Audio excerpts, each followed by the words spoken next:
सुबह से ही घर का माहौल थोड़ा गर्म था। महेश की अपने पिता से रात को किसी बात पर अनबन हो गई थी। यह पहली बार नहीं हुआ था, ऐसा अक्सर ही होता था। महेश के विचार अपने पिता के विचारों से बिल्कुल अलग थे, पर महेश अपने पिता को ही अपना आदर्श मानता था और उनसे बहुत प्रेम भी करता था। महेश बहुत ही साफ दिल इंसान था। किसी भी तरह के दिखावे या बनावटीपन की उसकी ज़िंदगी में कोई जगह नहीं थी। महेश के पिता मनमोहन राव लखनऊ के प्रतिष्ठित व्यक्ति थे। बड़े बड़े लोगों के साथ उनका उठना बैठना था। उन्होंने अपनी मेहनत से कपड़ों का बहुत बड़ा कारोबार खड़ा किया था। इस बात का उन्हें बहुत गुमान भी था, और होता भी क्यों नहीं। तिनके से ताज तक का सफ़र उन्होंने अकेले ही तय किया था। महेश को इस बात का बिल्कुल घमंड नहीं था। अपने पिता की इकलौती संतान होने का फ़ायदा उसने कभी नहीं उठाया। महेश की माँ रमा ने उसकी बहुत अच्छी परवरिश की थी। उसमें संस्कारों की कोई कमी नहीं थी। हर किसी का आदर सम्मान करना और ज़रूरतमंदों के दिल में दया रखना उसका स्वभाव था।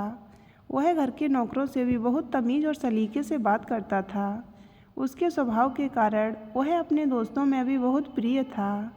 आधी रात को भी अगर कोई परेशानी में होता था तो एक फ़ोन आने पर महेश तुरंत उसकी मदद के लिए पहुंच जाता था। किसी के काम आकर उसकी सहायता करके महेश को बहुत सुकून मिलता था। 11 दिसंबर का दिन था, दोहरी खुशी का अवसर था। महेश के पिता मनमोहन राव का जन्मदिन था और साथ में उनकी नई फैक्ट्री का उद्घाटन भी था। इस अवसर पर घर में बहुत बड़ी पार्टी का आयोजन किया गया था। महेश की मां ने सुबह ही उसको चेतावनी देते हुए कहा, शाम को मेहमानों के आने से पहले घर आ जाना। महेश देर से घर नहीं आता था, पर ऑफिस के बाद दोस्तों के साथ कभी इधर उधर चला भी गया तो घर आने में थोड़ी बहुत देर हो जाती थी। अपने पिता का इतना बड़ा कारोबार होने के बाद भी महेश एक मैगजीन के लिए फ़ोटोग्राफी का काम करता था। उसे इस काम में शुरू से ही दिलचस्पी थी और उसने तय किया था कि अपने काम से ही एक दिन खुद की एक पहचान बनाएगा। उसकी सैलरी बहुत ज़्यादा नहीं थी, पर महेश को बहुत ज़्यादा की ख्वाहिश कभी नहीं रही थी। वह बहुत थोड़े में ही संतुष्ट होने वाला इंसान था। शाम होने को आई थी, मेहमानों का आगमन शुरू हो गया था। महेश भी ऑफिस से आकर अपने कमरे में तैयार होने चला गया था। मनमोहन राव और उनकी पत्नी रमा मुख्य द्वार पर मेहमानों का स्वागत करने के लिए खड़े थे। महेश भी तैयार होकर आ गया था। थोड़ी ही देर में उनका बगीचा मेहमानों की उपस्थिति से रौनक हो चुका था।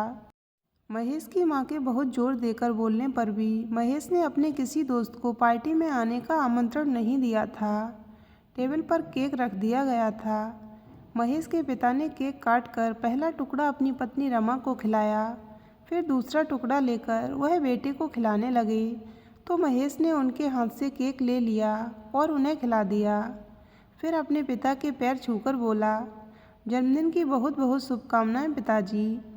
मनमोहन राव ने बेटे को सीने से लगा लिया। महेश की मां यह सब देखकर बहुत खुश हो रही थीं।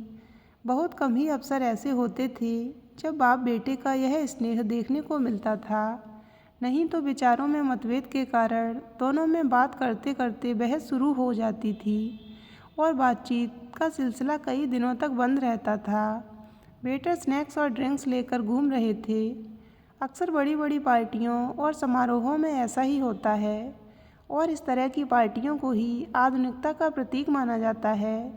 इस तरह की पार्टियां महेश ने बचपन से ही अपने घर में देखी थीं। इसके बावजूद भी वह इस तरह की पार्टियों का आदी नहीं था। ऐसे माहौल में उसे बहुत जल्द घुटन महसूस होने लगती थी। महेश के पिता ने उसको आवाज़ देकर बुलाया, महेश इधर आओ, विजय अंकल से मिलो, कब से तुम्हें पूछ रहे हैं। विजय अंकल मनमोहन राव के बहुत करीबी मित्रों में से एक थे और उनका भी लखनऊ में अच्छा खासा कारोबार फैला था। महेश ने नमस्ते अंकल बोलकर उनके पैर छुए तो वह बोलने लगे, यार मनमोहन, तुम्हारा बेटा तो हाय हेलो करने के ज़माने में भी पैर छूता है। आधुनिकता से कितनी दूर है। तुम्हें कितनी बार समझाया था कि इकलौता बेटा है तुम्हारा, इसे अमेरिका भेजो पढ़ाई के लिए, थोड़ा तो आधुनिक होकर आता। महेश चुपचाप मुस्कुराता हुआ खड़ा था। विजय अंकल फिर बोलने लगे, और बताओ, कैसी चल रही है तुम्हारी फ़ोटोग्राफ़ी की नौकरी? अब छोड़ो भी यह सब, क्या मिलता है यह सब करके? अब अपने पिता के कारोबार की डोर संभालो। जितनी सैलरी तुम्हें मिलती है उतनी तो तुम्हारे पिता घर के नौकरों में बांट देते हैं। अपने पिता की शख्सियत का तो ख्याल रखो। पिता की शख्सियत की बात सुनकर महेश ने अपनी चुप्पी तोड़ने का निर्णय ले लिया था। महेश बोला, अंकल, काम को लेकर मेरा नज़रिया ज़रा अलग है। काम कोई भी छोटा या बड़ा नहीं होता, और मुझे नहीं लगता कि मैंने आज तक ऐसा कोई भी काम किया है जिससे मेरे पिताजी की छवि या उनकी शख्सियत को कोई हानि पहुंची हो। फ़ोटोग्राफ़ी मेरा शौक़ है, इस काम को करने से मुझे खुशी मिलती है। और रही बात पैसों की, तो ज़्यादा पैसों की ना मुझे ज़रूरत है और ना ही कोई चाह। बोलते बोलते महेश की आवाज़ ने जोर पकड़ लिया था। मनमोहन राव को महेश का इतने खुले शब्दों में बात करना पसंद नहीं आया। उन्होंने लगभग चिल्लाने के लहजे में बोला, चुप हो जाओ महेश, यह कोई तरीका है बात करने का? अपनी इस बदतमीजी के लिए तुम्हें अभी माफ़ी मांगनी होगी। महेश ने साफ इनकार करते हुए कहा, माफ़ी किस बात की पिताजी? मैंने कोई गलती नहीं की है, सिर्फ अपनी बात रखी है। आप ही बताइए कि मैंने आज तक ऐसा कौन सा काम किया जिसकी वजह से आपको शर्मिंदा होना पड़ा हो? मनमोहन राव बोले, मैं कुछ नहीं सुनना चाहता महेश। मेरे प्रतिद्वंदी भी इस पार्टी में मौजूद हैं, सबके सामने मेरा मजाक मत बनाओ। महेश बोला, मुझे किसी की परवाह नहीं है पिताजी कि कौन देख रहा है और कौन क्या सोच रहा है। मैं सिर्फ इतना चाहता हूँ कि आप मुझे समझो। मैंने जब से होश संभाला है तब से आज तक उस दिन का इंतज़ार कर रहा हूँ जब आप मुझे समझोगे। इंसान बड़ा काम या बड़ा कारोबार करके ही बड़ा नहीं होता पिताजी। छोटे छोटे काम करके भी इंसान अपनी एक पहचान बना सकता है।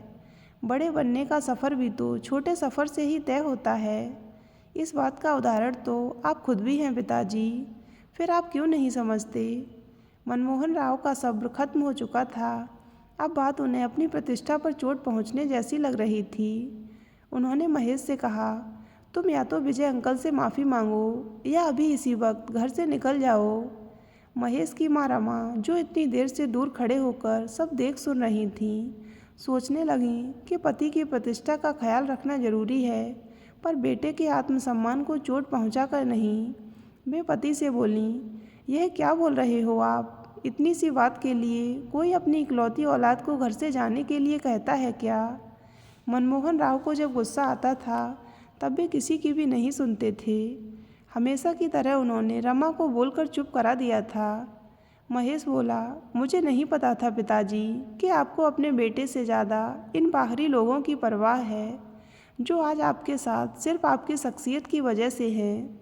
यहाँ खड़ा हुआ हर एक इंसान आपके लिए अपने दिल में इज्जत लिए नहीं खड़ा है, बल्कि अपने दिमाग में आपसे जुड़ा नफ़ा और नुकसान लिए खड़ा है। इस सच्चाई को आप स्वीकार नहीं करना चाहते। ऐसा बोलकर महेश माँ के पास आया और पैर छूकर बोला, चलता हूँ माँ, तुम अपना ख्याल रखना। रमा पति से गुहार लगाती रही, मगर मनमोहन राव ने एक नहीं सुनी। वे चिल्लाते हुए बोले, जाओ, तुम्हारी हैसियत ही क्या है मेरे बिना? 4 दिन में वापस आओगे ठोकरें खाकर। हंसी खुशी भरे माहौल का अंत इस तरह से होगा, यह किसी ने कल्पना नहीं की थी। इस घटना को पूरे 5 वर्ष बीत चुके थे, पर ना महेश वापस आया था और ना ही उसकी कोई खबर आई थी। बेटे के जाने के गम में रमा की तबीयत दिन ब दिन खराब होती जा रही थी। वे अक्सर बीमार रहती थीं। उनकी ज़िंदगी से खुशी और चेहरे से हंसी हमेशा के लिए चली गई थी। मनमोहन राव को भी बेटे के जाने का बहुत अफसोस था। उस दिन की घटना के लिए उन्होंने अपने आप को न जाने कितनी बार कोसा था। एक माँ को उसके बेटे से दूर करने का दोषी भी वे खुद को ही मानते थे। अकेले में महेश को याद करके कई बार वे रो भी लेते थे। एक माँ के लिए उसकी औलाद का उससे दूर जाना बहुत बड़े दुख का कारण बन जाता है, पर एक पिता के लिए उसके जवान बेटे का घर छोड़कर चले जाना किसी सदमे से कम नहीं होता। रमा और कमज़ोर ना पड़ जाए, इसलिए उसके सामने मनमोहन राव खुद को कारोबार में व्यस्त रखने का दिखावा करते थे।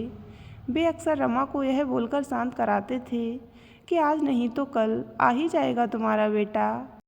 रमा अपने मन में सोचती कि मैं माँ हूँ उसकी। मुझे पता है वह स्वाभिमानी और दृढ़ निश्चयी है।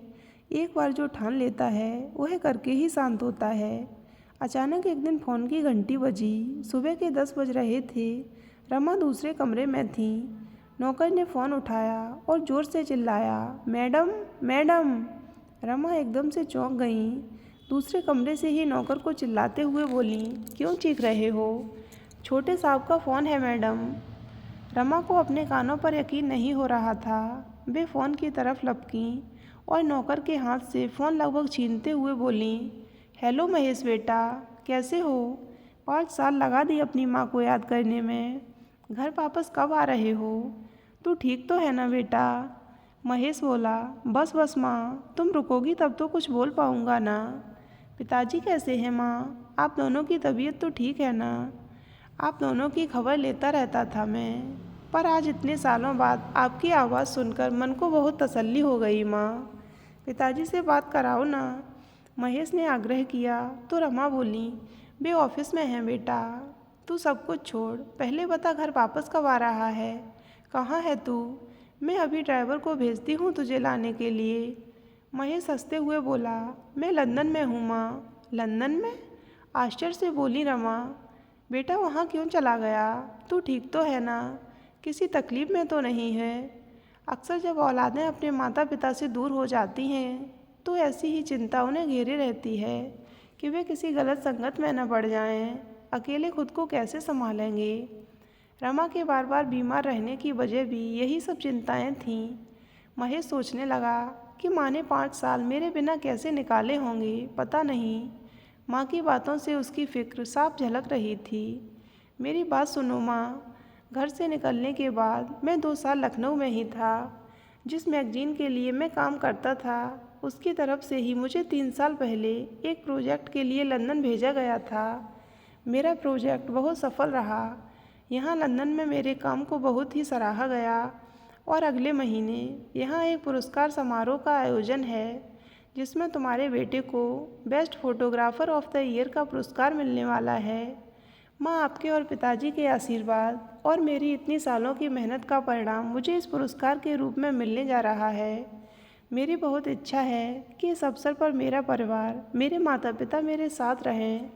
मेरी ज़िंदगी की इतनी बड़ी खुशी को बांटने के लिए आज मेरे साथ यहाँ कोई नहीं है माँ। बोलते बोलते महेश का गला भर आया।